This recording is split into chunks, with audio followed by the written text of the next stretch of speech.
first thing Penelope Wilson had to do when she became the teacher of the little mountain school in Dry Cove was get used to being called Miss Penelope. The next and much harder job she was tasked with was learning the names, the faces, and the legions of young Tadlocks who attended the tiny schoolhouse. Penelope soon discovered, however, that most of the rising generation whose names she registered were the descendants of Grandpa Hap Tadlock, whose 2-story log house was the geographical, political, and religious hub of Dry Cove. Grandpa Tadlock and his aged wife were living their sunset years in unbroken calm. The hard toll of their youth and prime had bought them as much comfort as could be had in this mountain cove. All of their sons and daughters, with their families, they all lived with them in the valley and did the old man's bidding. Only one son, named Davy, the youngest and the most restless, had moved to North Carolina and settled on the Cataloochee Creek in the shadow of the Great Smoky Mountains. The rest had remained to replenish the earth in the ancestral cove. Consequently, Penelope had just enrolled 5 lusty young Tadlocks, whom she learned to distinguish as Big Hamp, Little Hamp, Bill's Hamp, Luther's Hamp, and Wormy Hamp. After that, all went well.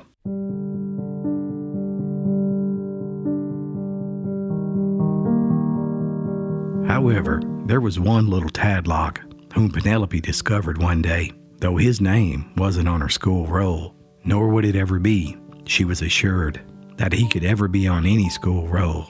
For DeBoon Tadlock, 8 years old, the youngest and the wide-eyed grandson of Grandpa Tadlock, knew the big world only as it peeped at him from the outside as he laid upon his pallet on the cabin floor, or perhaps from the sunny front porch on a pretty day. Old Doc Wheeler had long ago pronounced his verdict with a grave shaking of his head. His hip joints ain't made like they ought to be, and there ain't nary a thing we can do about it. But he'll never be able to walk. Now, DeBoon, he knew that his poor, twisted legs could never carry him through the gate and up the wooded ridge of Cattail Knob that walled in his narrow world. His deep brown eyes, though, they missed little of what came or went through the windows and the doors or the cracks in the chinking of the log walls. Penelope had loomed upon the lad's horizon soon after her arrival. Heck, she was the first foreigner he had ever known, and she came from a great city of fully 5,000 people that was inconceivably far away, 100 miles away, they say, and she was the graduate of a state college. But for all that she was cityfied and educated, folks soon found that she was just as common as a rail fence, and that was as fine as a compliment that anyone could ever pay you in Dry Cove. A day or so after Penelope's first visit to the crippled child, she made it convenient to pass Jake Tadlock's house, just when she knew that she would find Jake and Sarah, his wife, out on the milking lot. While Sarah milked, Penelope sat on a barrel, and she talked about little DeBoon. "Oh, he's a wonderful child," she declared. "I've never seen a finer head or more intelligent eyes. You should certainly have him examined by a specialist. They're making remarkable cures of such cases nowadays. I want you to let me write a splendid doctor I know in Nashville and ask for his advice." A sudden gleam of hope landed in Sarah's eyes as she looked up from her milking cow. "Oh, Miss Penelope, do you reckon they could make him so he could walk? The good Lord knows how proud I'd be." Yet there was the faintest glimmer of animation in Jake's voice as he replied, "Much obliged, ma'am. It's kind of you to offer that. However, I'd do nothing without asking my pa, and I'll name it to him the first time he drops in." It just so happened that Penelope was making one of her frequent calls to see the young protege when the grandfather dropped in. The boy's father, Jake, came bluntly to the point. "Pa, Miss Penelope says that DeBoon might get fixed up if we send him to one of those big city doctors out yonder. Me and Sarah's been talking it over, and we're might nigh on the notion, but I aim to ask you afore we done anything." "No." The grandfather spoke with one word, quietly, yet firmly. Penelope turned in amazement. "Why, Grandfather Tadlock, I was just sure you'd be so pleased. Everybody says DeBoon is your favorite grandchild. You'll let him have this chance, won't you?" "No, ma'am, I'm against it." The old man's tone was courteous, but there was a ring of finality in it. It ain't nary a bit of use. I've told Jake and Sarah time and time again, they won't never raise this one. It's the good Lord's doing, and what is, will be. That's scripture. Some folks are predestined to have sorrow and trouble, and we ain't got no right to complain. Deeply hurt, Penelope turned to the parents for backing and a further appeal. Jake's face was a mask, and Sarah's eyes were duller, and her voice more plaintive than usual as she weakly yielded to the grandfather's authority. Yes, Paul, I reckon you're right. Folks in this day and time, the grandfather went on, is getting so tarnation smart, they reckon they can go square in the face of God Almighty, just like them people in the good book that tried to build that tower up to heaven so they could sit up there and laugh at God if he sent another flood. Penelope would have given up the fight had it not been for the appealing look of the little crippled boy who was gazing at her as they pondered his fate in their hands. Grandfather Tadlock, when you're sick, you send for the doctor, and his child is just sick, and I'm almost sure that the doctors can cure him. No, ma'am, this ain't no sickness. This boy was born that way, and if it's the Lord's will for him to grow stout, he'll get stout, and if it ain't, he won't. The case was settled, and that was clear enough. But every day or so, the busy schoolmistress of Dry Cove found time to drop in and chat and laugh for a while with the little shut-in boy. Daily, she came to comprehend the unconquerable courage of the lad, in whose fragile body beat a heart as stout and resolute as that of the pioneers that came before him. Daily, too, she came to realize how hopeless was her dream of winning for the child his one chance for restoration. Hey guys, JD Phillips here from the Appalachia channel and the Appalachian Storyteller. I hope you're enjoying today's story. I wanted to pop in for a moment to let you know that we are really excited that finally, after a whole year of writing, Book 2 of the Appalachian Storyteller, Volume 2, is finally here and they're shipping now. Right now you can get both books at the appalachianchannel.com or the appalachianstoryteller.com. Thanks so much, and back to the story.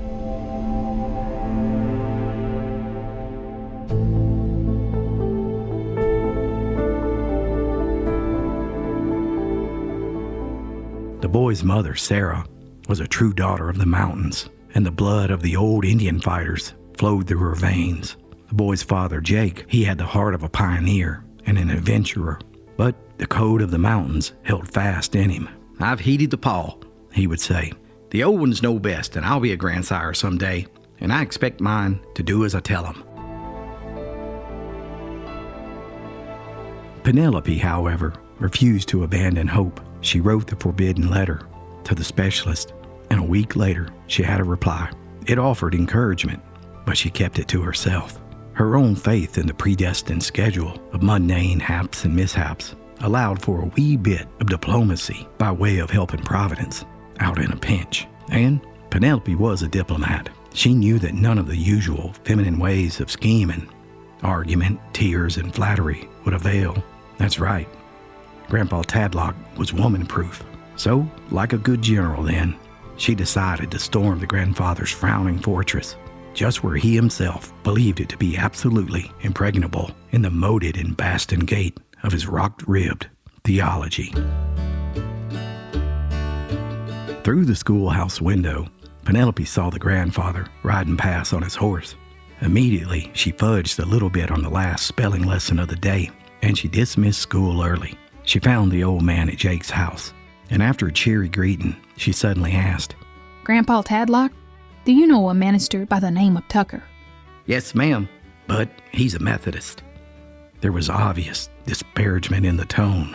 Well, he told me today that he was going to North Carolina to hold a revival on a Chattahoochee Creek. You don't say. Well, I'm sorry, but I got a boy that lives up on the Chattahoochee. Yes, I know that. And Brother Tucker told me he was going to look him up and try to get him interested in joining the Methodist meeting. Well, that's what worries me, ma'am. Davy ain't well grounded and rooted in the faith, and I mistrust the Methodists. They're spreading their doctrines far and wide, and I'm uneasy that they'll get Davy's feet in the muddy clay. That surely would be a pity, declared Penelope sympathetically. Now, the truth is that Penelope was a Methodist herself, but that damning fact hadn't come to light yet in Dry Cove. It certainly looks. she went on soberly. As though you might have a Methodist in your family soon. The old man's eyes flashed with indignation. No, ma'am, I won't that. I tried to bring up my house in the ways of right, and I don't aim to see nary one of them turn out ornery. That's a noble spirit for a father to have, replied Penelope encouragingly. But I understand the Methodists are strong in Carolina. Well, you just leave it to me. Me and my wife will go over there and we'll stay till Davy gets his feet planted on the rock. And I don't care if it takes all winter. Jake and Sarah gasped at the sudden decision, and Penelope lent her full moral support. You're exactly right, Grandpa. What is to be, will be, and I believe that myself. The old man beamed upon her. I'm proud you was raised up proper, Miss Penelope. Me and my wife is leaving tomorrow, and we'll stay there until corn planting time. The grandfather's leave with the crippling grandchild was, for him, unusually demonstrative. DeBoon, your grandsire's going to be gone for a spell, and I hope you'll live and get stouter, if it's the Lord's will. And I'm going to bring your pretty back when I come back. Goodbye, honey.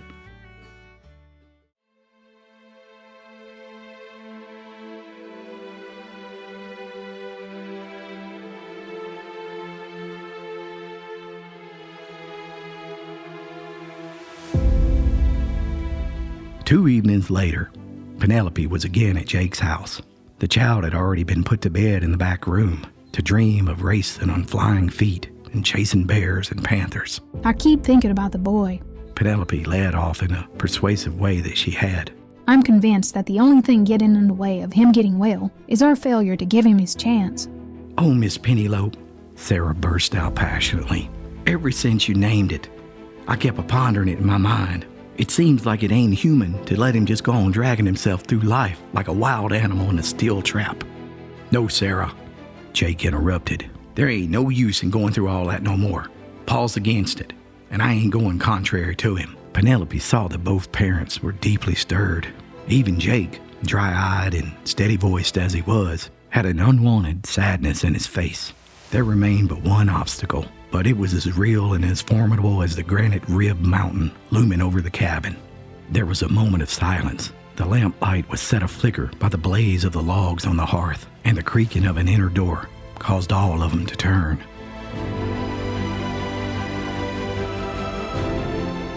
Through the crack of the door, the face of the child stared up at him. Why, DeBoon, honey, where you going? The mother chided. We thought you was asleep an hour ago.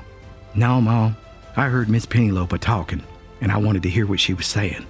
A sudden inspiration came to Penelope. Listen, Grandfather Tadlock is right. What is to be, will be. And I propose we leave it up to DeBoon to settle the question himself. What do you want to do, dear, about going to see the city doctor? You've heard us talking about it, I know.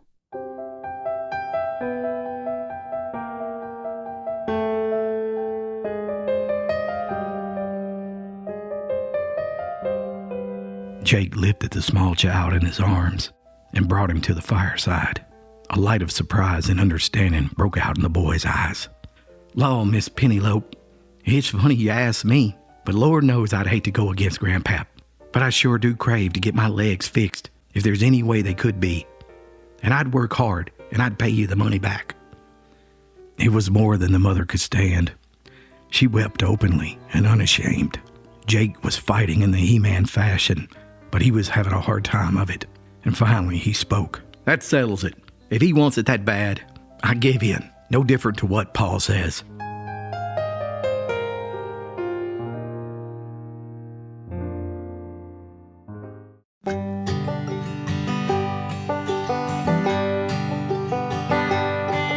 It was corn planting time when Grandpa Tadlock, having seen Davy safely immersed in the waters of the Appalachia, they turned their faces back towards Dry Cove.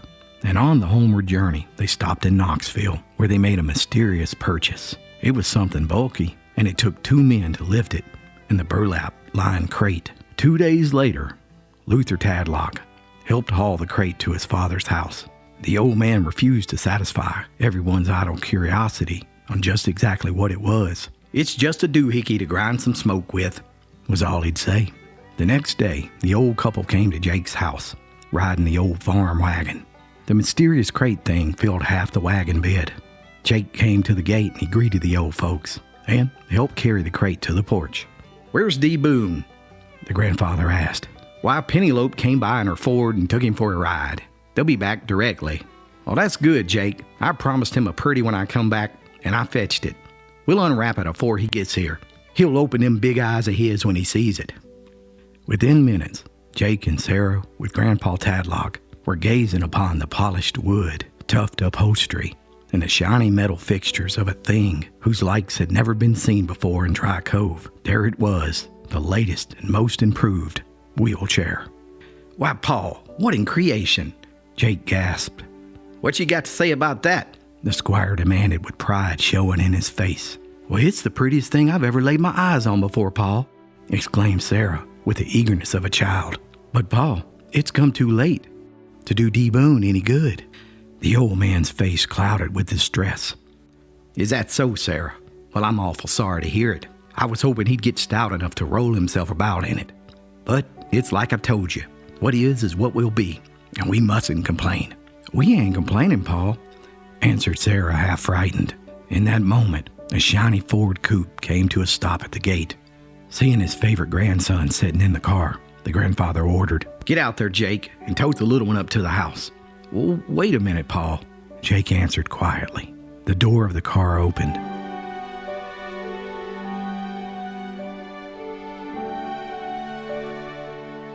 And a small boy in knickers climbed out, a bit stiffly, and came walking with a slight limp up the steps. Howdy, Grandma and Grandpa, he shouted as he waved his hands towards his grandmother.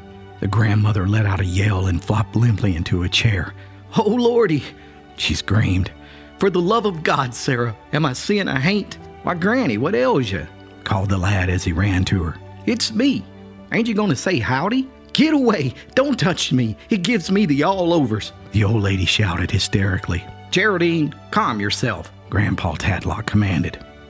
There ain't no sense in a female as old as you a talking that way. What's been going on here, Jake? What exactly has you and Sarah been and done? Jake stammered in embarrassment. He had dreaded this moment for months. Why, Paul, it was Miss Penelope. She asked the boy what he wanted to do. And he was so sot on going to the doctor that me and Sarah gave in. And he was gone 3 months. And when he came home, he could walk a teeny bit. And now, he's getting stouter every week. And up and gone the whole doggone day. And he's eating like a fattening hog. Paul, Sarah broke in, trembling and smiling at the same time. We sure hated to cross you. But we took a chance for him. Anyhow, you always said, what is to be will be. Miss Penelope said that too. The old man paused and took a plug of tobacco from his pocket and leisurely bit off a huge chew. Well, Jake, he said firmly, me and Miss Penelope was right, wasn't we? And I reckon we can trade this here wheelchair for a bicycle.